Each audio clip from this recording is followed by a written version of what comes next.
Hey everyone, welcome back to another lesson here on the channel. Today we're going to be talking about what kind of products you should sell in 2021. We're coming up on a new year. We only have less than a month left of this crazy year. And we're going to be going through a couple different philosophies of how you can succeed on Amazon in the new year, what kind of products you should be selling. If that sounds like something you'd enjoy watching, be sure to stick around to the end. Be sure to like and subscribe if you happen to be new. Without further ado, let's get right into it. All right, everyone, we are here in my computer.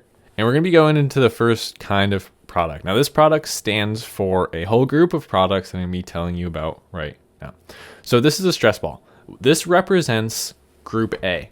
There are two groups today, Group A and Group B. They're going to be going head to head. By the end of this video, you will know which one I think that you should sell, which one I'm going to be focusing on selling myself. It's apparently a very large truck going by. Thank you for that. So what we're going to be looking at here is a stress ball. Stress ball, very competitive product, but if we pull up something like X-Ray, analyze those sales, this is something that potentially, if you looked at these sales, you would be like, you know what? There's a lot of people making a lot of money here. If I could just slide in somewhere like this guy, 18 reviews, making that kind of sales, I might be all right. And I might be able to jump in here. He did something different. He's doing this kind of 4-pack, this fun thing. There's a couple different designs there. It's apparently working out pretty well for him. This doesn't look like a giveaway. It's actually, if it was a giveaway, I'd usually start high and come down low with the sales. See if we could see anything like that in here. I don't really see too much. Kind of like this, right? So this might be a giveaway. New listing.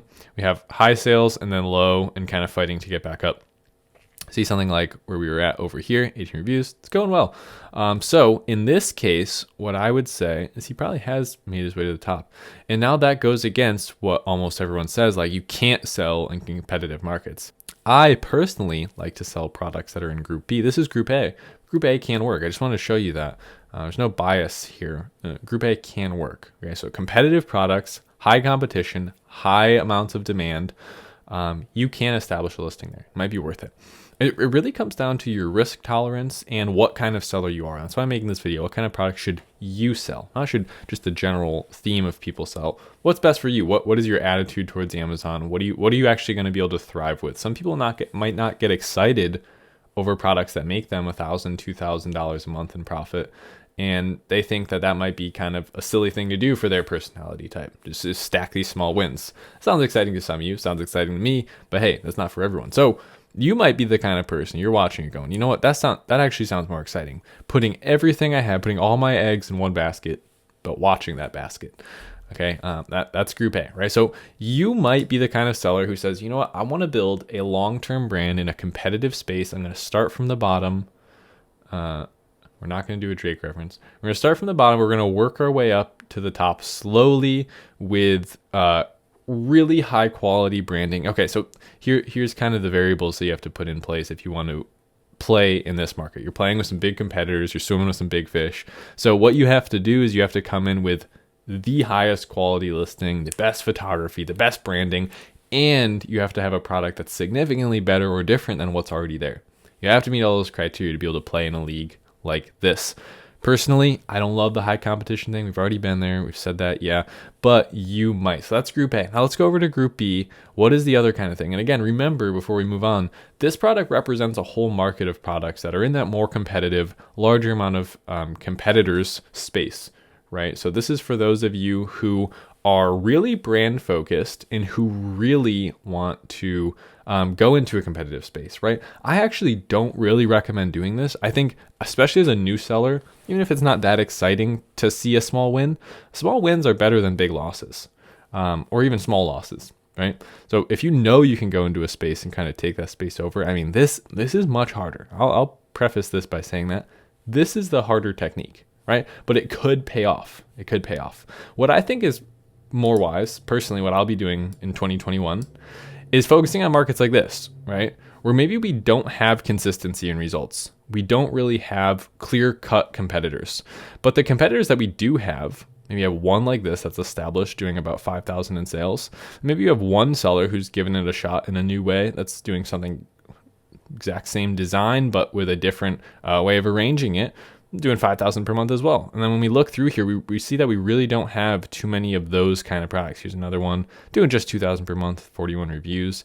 We see this really correlative sales in this specific white half moon planter.